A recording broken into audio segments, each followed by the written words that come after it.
Gandang umaga po mga kaagri. Pag napansin nyo ito mga kaagri, yan o, kahit saang lugar to tumutubo mga kaagri. Itong halaman na to ay may pakinabang to sa ating kalusugan. Kaya huwag nyong ismulin to mga kaagri.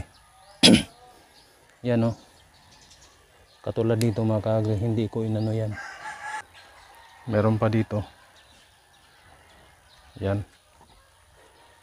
Yan mga kaagri. Tapos ang gamot na to mga kaagri ay kadalasan itong makita natin sa Bisaya pa mga kaagri, yung palunangan ng kalabaw. Alam mo yung putik na medyo tuyo na mga kaagri, makita mo tong halaman na to. Ito ay gamot sa mga taong may binat. Ito ang tinatawag na elepante.